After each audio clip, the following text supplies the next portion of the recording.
Assalamualaikum warahmatullahi wabarakatuh.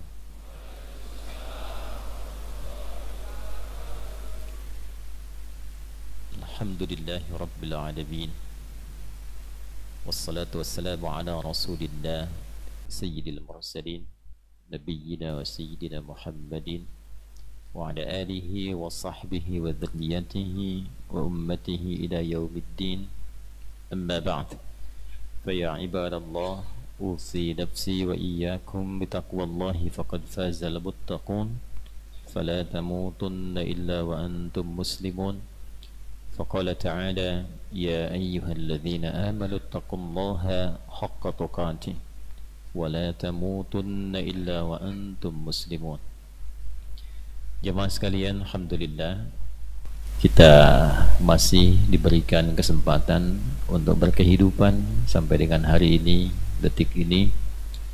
Semoga hidup kita hari ini dibimbing oleh Allah Subhanahu wa ta'ala, sehingga dengan bimbingan itu insya Allah kegiatan kita semakin berkualitas dan juga mendapat nilai di sisi Allah Subhanahu wa ta'ala untuk menjadi persiapan bekal pulang menuju Allah. Itulah yang kita komitmenkan baca saat mulai bangun dari tidur. Saat kita bacakan Alhamdulillahilladzi ahyana ba'dama amatana wa ilaihin nusyur. Terima kasih ya Allah, hamba memuji dengan segenap pujian kepadamu yang telah memberikan kesempatan hidup di hari ini, walaupun mungkin sesuai ajal bisa diwafatkan kapanpun kau kehendaki. Engkau tahan sementara dalam tidur, engkau berikan kesempatan hamba berkehidupan sampai ajal. Perhatikan kalimatnya, hamba berjanji hari ini akan menyebar berkegiatan mencari bekal sebagai persiapan pulang. Wa ilaihin nusyur, itu komitmen kita mencari bekal lebih baik sebagai persiapan pulang. Jadi baru bangun itu kita sudah diingatkan bahwa kita ini satu saat akan pulang. Dan pulang itu Nabi ajarkan harus punya bekal. Ya, makanya setiap tahun di Indonesia ini menarik ini dan jarang ditemukan di tempat lain. Mungkin ada beberapa yang mirip sama itu di Cina. Kita punya mudik kan, setahun sekali itu. Ya, mudik itu bahasa Arabnya Id, kembali ke asal. Makanya Idul Fitr itu kembali ke asal. Fitron itu bisa diartikan dari futur, yaitu makan lagi. Asalnya kita makan pagi, siang, gitu kan. Kemudian ketika Ramadan diatur untuk latihan. Pasca Ramadan balik lagi kebiasaan semula, kembali ke asal. Bisa berasal dari kata fitrah. Kita lahir itu asalnya bawa fitrah, fitrah baik. Saat lahir tidak ada satupun bayi yang mencela. Ada nggak anak lahir langsung mencela ibunya? Kenapa mama melahirkan saya? Kan tidak ada. Ya, makanya ketika membawa fitrah itu lembut, baik. Bayi manapun pasti disayang. Dari rahim perempuan manapun kita senang melihatnya. Itulah fitrah. Ya, makanya kenapa setelah tumbuh dewasa kok tiba-tiba bergeser dari fitrah? Lisan keluar dari fitrah. Alih-alih berkata baik, lisan ini diciptakan untuk berkata yang baik. Kenapa keluar dari fitrah? Mata itu untuk memandang yang baik. Kenapa keluar dari fitrah? Maka Ramadan dilatih lagi kita untuk mengembalikan semua bagian tubuh kita itu kembali ke fitrah. Karena itulah setelah selesai kita bersyukur dapat pelatihan karena merubah keadaan diri kita. Di antara bentuk syukur itu ada takbir. Ya, jadi takbir itu bukan hanya dalam perjuangan, ada 3 jenis takbir. Takbir perjuangan, Bung Tomo bertakbir ketika beliau mengomandoi perjuangan yang terkenal nanti salah satunya Hari Pahlawan di Surabaya, ya kan? Kemudian juga kita dapati Suparlan yang sekarang jadi nama masjid misalnya, ya, di Batu Jajar itu bertakbir dalam satu pertempuran yang sangat heroik di Timur-Timur. Siliwangi juga banyak bertakbir, ya, di antara resimen-resimen yang kemudian berjuang sampai nyambung ke kiai-kiai, sampai ke Tasik ada Kiai Zainal Mustafa, sampai kemudian ke Bekasi, ya, ada sangat sekali terkenal Kiai Haji Nur Ali dan sebagainya, itu pakai takbir. Ada takbir kedua, takbir ibadah, barusan dalam sholat kita bertakbir. Takbir ketiga itu takbir syukur. Jadi kalau kita mendapatkan sesuatu anugerah yang merubah kehidupan kita, diantaranya itu kita memperbanyak takbir. Ya, contoh, Selesai puasa, kita merasakan anugerah banyak kita dapatkan, perubahan berkehidupan, ketenangan, kenikmatan menjalani hidup sebagai manusia. Maka Allah sampaikan di penghujung ayat 185 surah Al-Baqarah, walitukabbirullaha ala ma hadakum wa la'allakum tashkurun. Engkau menjalani puasa itu setelah mendapatkan perubahan ala ma hadakum. Allah memberikan banyak petunjuk supaya engkau berubah jadi lebih baik. Kita merasakan perubahan itu dengan getaran yang kuat, kita katakan Allahu Akbar, Allahu Akbar, Allahu Akbar. Karena itu kalau puasanya itu kita merasa berhasil merubah diri kita, itu tanpa sadar kalimat itu menggetarkan jiwa, keluar air mata. Ya, keluar air mata tuh. Nah, itulah jenis-jenis takbir yang memang mesti kita pahami. Jadi secara singkatnya kita berkomitmen bahwa Id satu saat kita pulang. Ya, mudik itu ada salah satu sunnahnya. Di dalam Al-Quran itu digambarkan Nabi satu kali saat di Madinah kangen dengan Mekah tempat lahirnya, pengen mudik. Maka Allah turunkan ayat, innalladzi farada 'alaikal Qur'an laradduka ila ma'ad. Ya, sungguh tanamkan dalam hatimu yang paling dalam Muhammad SAW. Ya, ada yang sangat Anda cintai, ada yang sangat Anda tumpui, mengatakan kepada Anda, tanamkan pada hatimu yang paling dalam. Kira-kira perasaan kita gimana? Ya, Nabi Muhammad SAW saat beliau turun dari Gua Hira, ya, kemudian sampai ke rumahnya mendapati malaikat Jibril, gelisah beliau karena belum pernah bertemu dalam wujud asli sebelumnya, khawatir, gelisah, takut, masuk ke rumah, kata Nabi, zammiluni, zammiluni. Lihat wajah istrinya, setengah gelisahnya hilang. Nah, Bu, gimana caranya tuh Bu ya? Suami banyak masalah, sampai ke rumah, lihat wajah ibu, setengah masalahnya hilang. Ya, begitu dibuka, ayah, aduh masalah, nambah itu. Ya, setengah gelisahnya hilang. Nah, setelah itu, zammiluni, zammiluni, selimuti aku, selimuti aku. Maka diselimuti, tapi sebelum itu ada kalimat yang sangat indah sekali. Kalau bahasa kitanya, suamiku sayang, tanamkan dalam hatimu yang paling dalam. Engkau itu orang baik, tidak pernah punya musuh. Engkau itu selalu menjadi penopang bagi anak yatim, pelindung bagi orang-orang yang lemah. Tanamkan dalam hatimu yang paling dalam, aku akan selalu membersamaimu dalam suka dan duka. Tuh. Pernah dapat itu enggak Pak? Ketika punya masalah istri mengatakan, sayang, nah, tanamkan dalam hatimu yang paling dalam. Mama bersama papa dalam suka dan duka.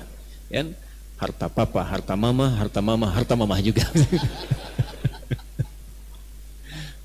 Nah itu Id pulang, Ma'ad tempat pulang. Kata Allah, tanamkan dalam hatimu yang paling dalam, yang telah mewahyukan padamu Al-Quran akan mengembalikan engkau mudik ke tempat engkau dilahirkan. Itulah peristiwa Fathu Makkah. Ibnul Qayyim Al-Jauziyah bikin buku namanya Zadul Ma'ad, bekal pulang menuju Allah. Ya, waktunya disebut mi'ad. Innallaha la yukhliful mi'ad. Allah tidak mungkin menyalahi janji. Janji dunia, apalagi janji akhirat untuk mengembalikan kita pulang. Karena itu, sifat pulang itu semuanya menyenangkan. Mudik itu menyenangkan. Ya, Anda walaupun bermacet-macet ria kemarin tetap pulang dan senang kan? Tapi senang itu kalau ada bekal. Oh. Kalau tidak bekal, tidak ada, tidak mudik. Ya, dan susah pulang. Saya pernah tanya, kenapa Anda tidak mudik? Gak ada bekal tadi katanya. Gak ada bekal. Tapi yang punya bekal dan dia menyiapkan bekal itu bahkan jauh sebelumnya. Ya, Masya Allah, disiapkan, dihubungi yang akan dituju, disampaikan insya Allah pulang. Sama siapa? Sendirian apa sama cucu? Sama cucu, kan? Naik motor, motornya bebek, isinya singa tuh. Ya, kasih belakangnya pelepah pisang, dikasih tambahan kardus belakang, dituliskan di belakang, tunggu sayang aku pulang, gitu kan? Karena punya bekal, bukan asik, punya bekal. Punya bekal. Kalau tak punya bekal, tak pulang. Dan menariknya, saat tahu akan pulang yang punya bekal ini, karena punya bekal, yang menunggu pun menyambut. Itu sifat mudik. Sifat mudik. Rumah dicat, dirapi-rapi, dibagus-bagus, kue diada-adakan, gitu kan Bu? Saya tahu Ibu masak nastar bikin malam-malam itu sebelum datang mudik, macam-macam. Dan kreativitasnya tingkat tinggi. Ya, itu kalengnya biskuit, isinya bisa rangginang. Gitu. Nah, itu hanya terjadi dalam mudik. Hanya terjadi dalam, karena sifatnya menyenangkan. Di pulang itu harusnya senang. Ya kita kan bukan di sini, ini sementara saja. Satu saat kita pulang dan mesti senang. Ya, mudik senang nggak? Nah, pulang itu senang. Besok kita pulang kembali kepada Allah. Senang tidak? Dibilang senang takut besok gitu. Nggak dibilang senang ya pulang. Tandanya memang itu komitmen perkataan kita itu belum terwujud. Karena itulah detilnya begini. Ngaji itu kalau kita detil, hadis ketemu hadis, al-jam'u wa taufiq. Dalam satu bab itu kumpulkan semua hadisnya, kita mendapat petunjuknya. Jadi kalau buka detilnya di Abu Daud misal, nomor hadis 1367, itu dibimbing dari cara bangunnya, dari Ibnu Abbas radhiyallahu taala anhuma. Kata Ibnu Abbas itu, "Au kama qala kana an-nabiy sallallahu alaihi wasallam idza istayqadha min naumihi fajalasa wa masaha bi yadihi min athari naumihi fa qara'a khawatim surah Ali Imran fa dhahaba ila shinil mu'allaqah fatawadda al-hadits." Paham? Tidak. Adalah kebiasaan Nabi sallallahu alaihi wasallam kalau bangun tidur itu duduk dulu. Tenang dulu. Sehingga darah mengalir dengan baik, tenang, lalu menghilangkan bekas-bekas ngantuknya. Ngantuknya hilangkan dulu. Sehingga berdoa itu dalam keadaan sadar. Bukan berdoa dalam keadaan apa bahasa Rusianya? Nundutan. Itu ya? Tuh. Jadi berdoa masih begini, bangunnya jam 3, sadar jam 5 gitu ya. Jadi hilangkan dulu bekas ngantuknya. Ya, dengan tangan yang diduga bersih, karena ada hadis lain mengatakan jika Anda bangun dari tidur, cuci tanganmu dulu yang diduga kotor karena engkau tidak tahu kemana tangan itu berkelana saat tidur. Bersihkan. Nah ini kalau digabungkan hadisnya begitu, tidak bertentangan. Nanti yang tangan diduga bersih, hilangkan bekas kantuk, baru di sini diucapkan doa dan diiringi dengan 11 ayat terakhir surah Ali Imran. Nah 11 ayat terakhir ini konsep kehidupan. Inna fi khalqis samawati wal ardi wa ikhtilafil laili wan nahari la ayatil liulil. Nah, kita bangun itu oleh Allah sudah diminta lewat Rasulullah menjadi manusia unggul. Bahasa Qur'annya ulul albab. Ulul albab itu manusia unggul. Ya, manusia unggul disingkat jadi maung manusia unggul. Maung ya, mana nih? Nah, jadi baru bangun tidur itu sudah diminta oleh Al-Qur'an jadi manusia unggul, ulul albab. Albab itu jamak dari kata lubun. Lub itu inti sesuatu. Orang unggul itu paham pada substansi, paham pada esensi sesuatu. Setiap hal tuh ngerti, oh ini kesini maksudnya, arahnya kesini. Coba saya tanya ya, setiap kita yang hidup sampai detik ini sudah paham belum tentang pedoman kehidupan kita? Kenapa kita hidup? Kenapa berkehidupan? Mau kemana hidup ini? Kemana setelah hidup? Itu kan intinya. Tidak semua orang yang berkehidupan itu paham tentang esensi kehidupan.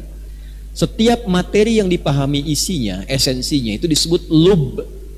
Pemiliknya disebut ulul lub, jamaknya ulul albab. Ya. Kan ada orang kalau, maaf saya selalu ilustrasikan seperti buah kelapa gitu. Ada kulit luarnya.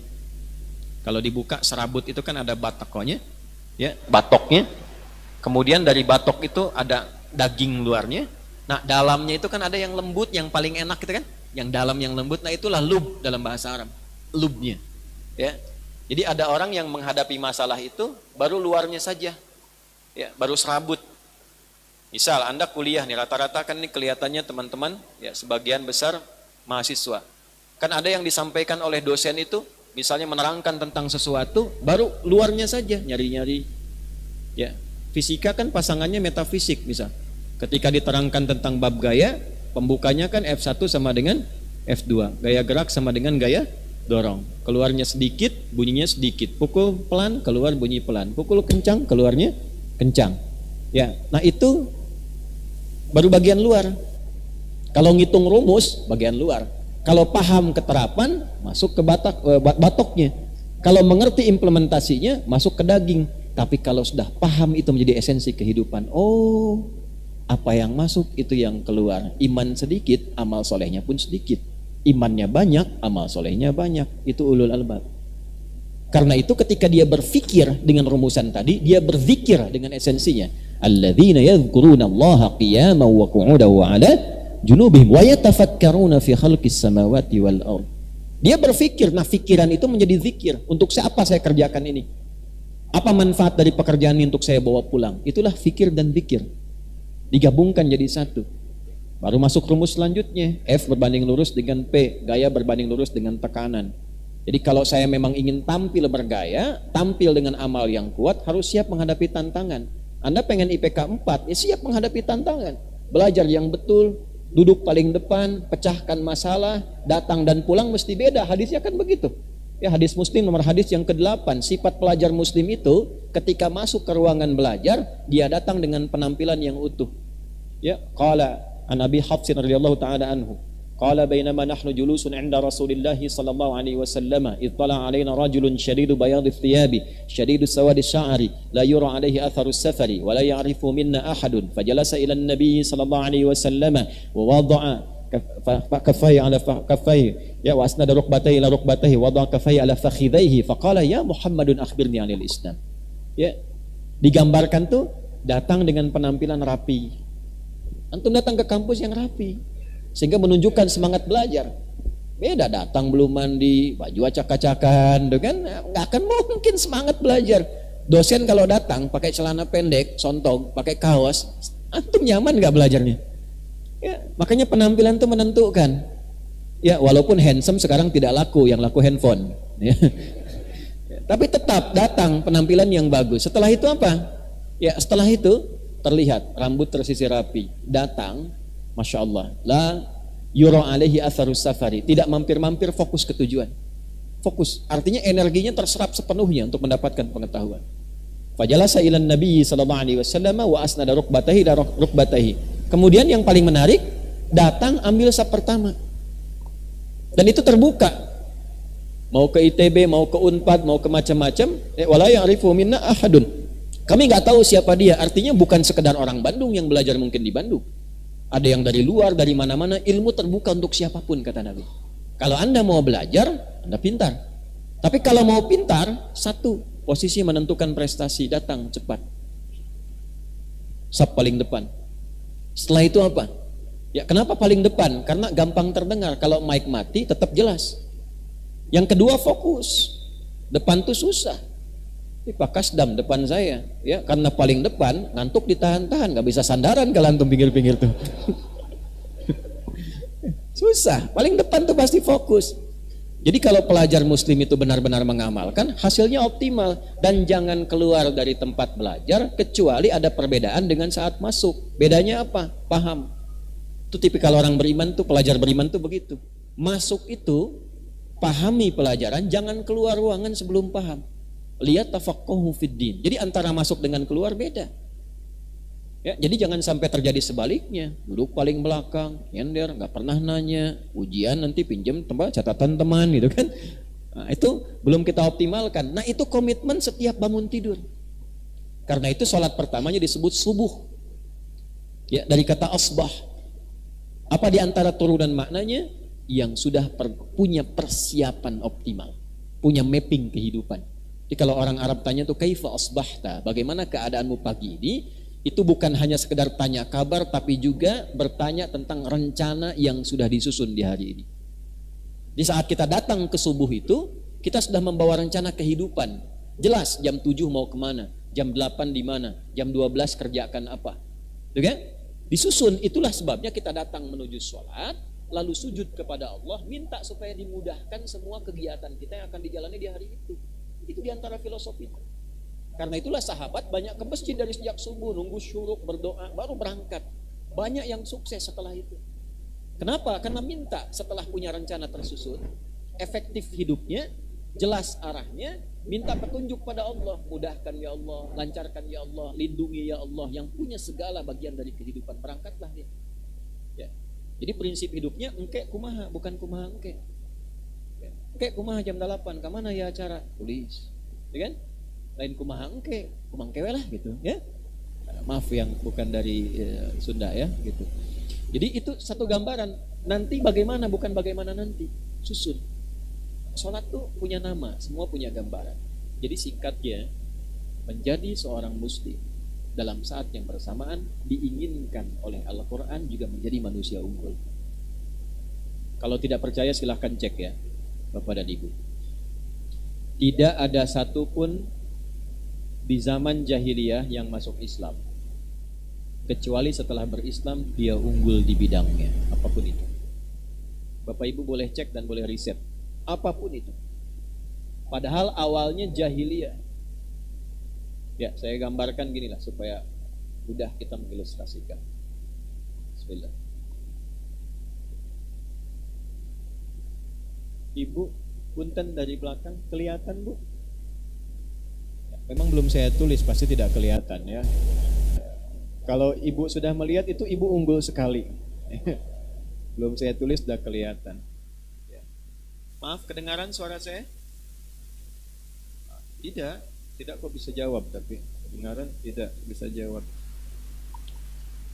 Ini saya berikan ilustrasinya tengah-tengah begini. Ya. Ini gambar begini ya. Pelan-pelan. Ini saya gambar kotak tengah-tengah. Mau direkam silahkan, enggak ada artinya, ini cuma kotak aja. Handphone langsung naik. Aduh, memang sudah mendekati akhir zaman sekarang nih. Banyak kontainer, tahu kontainer? Ya, pemburu konten. Ya, kontainer tuh.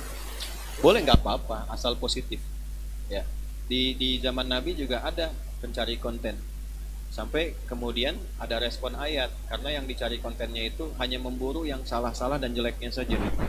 Jadi Nabi begitu meninggalkan rumah untuk ke masjid menyendiri, tiba-tiba ada seorang melihat itu, oh konten nih gitu. Lalu begitu disimpulkan, kesimpulannya salah. Dia langsung bawa kayak semacam debu gitu, pasir, dia angkat-angkat begini karena merasa gembira dapat konten. Lalu dia katakan, Nabi Muhammad menceraikan istrinya, Muhammad menceraikan istrinya gitu ya. Lalu kelihatan oleh Umar langsung kemudian bergerak, berdiri, marah-marah. Gak benar tuh kata Umar. Ya, Nabi tidak pernah menceraikan istrinya. Turunlah kemudian ayat, wa idza ja'ahum amrum minal amni awil khaufi adza'u bih. Ciri masyarakat yang sakit itu adalah melihat apapun itu dibuat sebagai konten. Gitu ya. Baik yang menyenangkan, tidak menyenangkan, kemudian di broadcast. Adza'u itu idza'ah. Idza'ah itu yang sekarang seperti media sosial, kemudian ya broadcasting, podcast dan sebagainya. Apapun jadi konten. Bandung macet jadi konten, ya. Nah, bikin kotak jadi konten. Nah, itu kurang lebih demikian. Ya, jadi sah-sah saja, tapi kalau itu melahirkan banyak kegaduhan, kontroversi, nah itu ciri masyarakat sakit. Ya, kurang sehat, ya. Nanti melahirkan aliran makiyun. Makiyun itu suka maki-maki, itu bermasalah. Nah, kita belajar untuk jadi lebih baik. Dah, sini. Ini kotak tengah. Di sini saya tuliskan Romawi. Sini Persia. Ini wilayah Jazirah Arab yang disifati dengan jahiliyah. Jahiliyah. Gampangnya gini deh, untuk memudahkan dengan bahasa sekarang. Ini kalau digabungkan dari jahlun dan jahilun. Jahlun itu sifatnya. Jahlun itu bodoh. Tapi bukan berarti tidak pintar dalam artian intelektualitasnya kurang, bukan. Ya, karena yang pintar banyak di masa itu. Ya, pintar nipu, pintar zina, pintar nyogok, pintar korupsi. Banyak. Maksud jahlun ini tidak kenal bodoh pada kebaikan. Tidak kenal masalah etik. Minim pengetahuan tentang nilai-nilai kebaikan. Orangnya disebut jahil. Ya, makanya orang jahil itu jahil, ya. Di kita diserap haknya hilang jadi jahil. Ya, jahil itu kan bukan nggak pintar. Ya, bukan nggak pintar, tapi kadang-kadang ya ingin berbeda saja gitu, ya. Nah, kalau dalam konteks masa lalu tidak mengenal sebuah etik yang sudah disepakati sebagai nilai kebaikan. Kalau orang dengan sifat digabungkan, maka menjadi jahiliyah namanya, begini. Ya, jadi semua sifat buruk hatam di situ.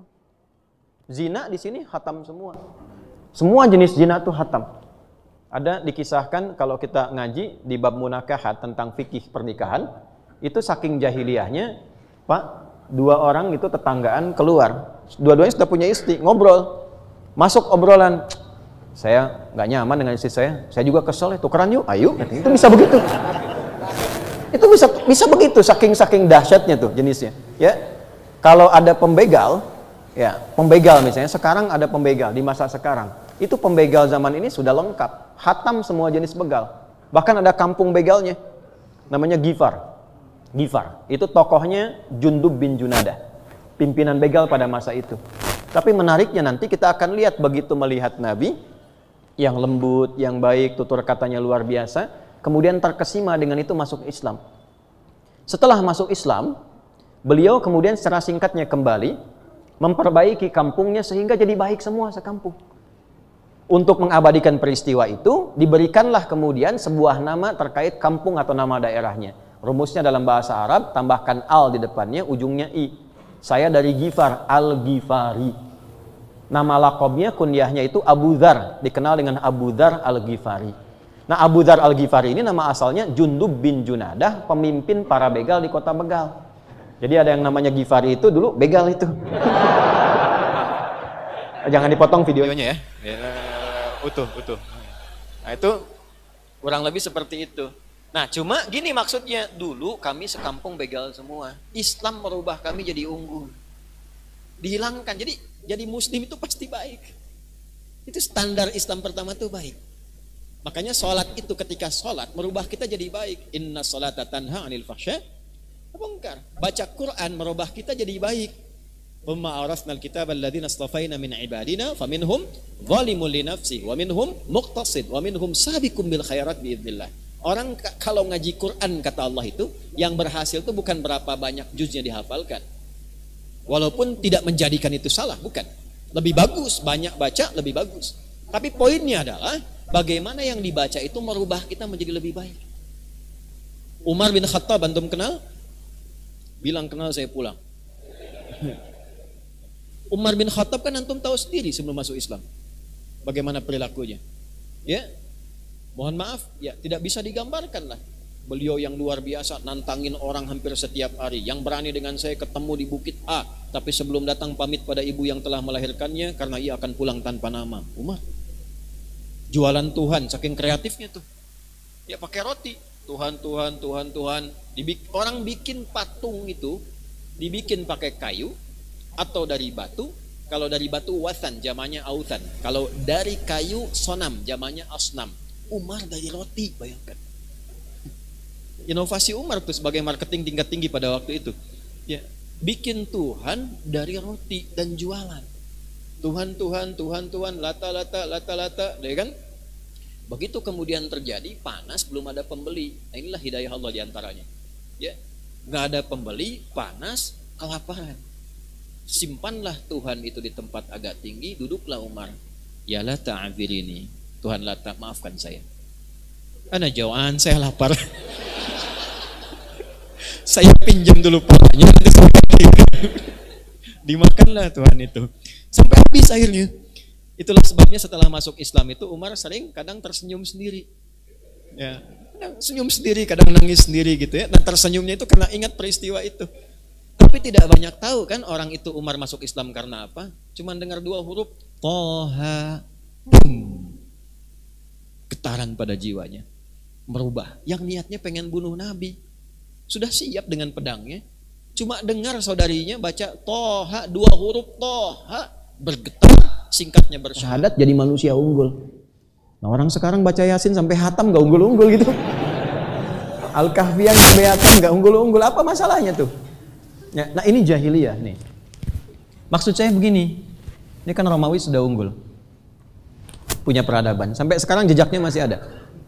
Di Tripoli ada Leptis Magna yang nyambung ke Italia, Mediterania, terus nanti ke Turki dan seterusnya. Itu ada peninggalan-peninggalan masa lalu, Kolosium dan seterusnya. Persia unggul, punya peradaban. 2 ini selalu bersaing, kolosal, sampai didokumentasikan sekarang dalam film-film dokumenter dan sebagainya. Ya, kita kenal tentang Troya, tentang macam-macam, kan dari sifat-sifat ini. Pertanyaan saya begini, kenapa Nabi diutus dan Al-Quran diturunkan untuk membentuk manusia unggul, bukan di Romawi, bukan di Persia, tapi di titik pertengahan bumi, biwadin ghairi dzi zar'in, dalam satu lembah yang terpencil jauh dari peradaban, walaupun dikunjungi untuk berhaji, yang masyarakatnya itu khatam dengan kriminal, untuk menunjukkan pada manusia semuka bumi, pada semesta alam, tentang dahsyatnya Al-Quran dan nilai-nilai Islam yang bukan hanya merubah manusia-manusia ini menjadi unggul, tapi juga membangun peradaban. Begitu Al-Quran diturunkan, dibimbing oleh Nabi SAW, maka yang terjadi mengangkat manusia-manusia dengan sifat jahiliyah ini menjadi khaira ummah. Turunlah Quran surah ketiga, Ali Imran ayat 110. Kuntum khaira ummah ukhrijat linnas ta'muruna bil ma'ruf wa tanhauna 'anil munkar wa tu'minuna billah. Anda bayangkan, coba bayangkan, kebayang nggak? Belum. 40 orang dimulai dari Mekah, cuma 40 orang. Ke Madinah jadi 12.000. Setelah itu semuanya menjadi luar biasa, ke setiap tempat menapak di bumi terbuka daerahnya. Setelah terbuka, yang paling hebat maju dapat peradaban tempatnya. Ya, itu ada ekspedisi Amr bin As ke Afrika Utara, Pak. Nanti dalam sejarah dicek. Dari mulai Mesir, Libya, Tunisia itu membawa rombongan kecil. Di antaranya yang dibawa tukang cukurnya Nabi. Nanti wafatnya di Libya, di Tripoli. Ada Dorih, ada makamnya.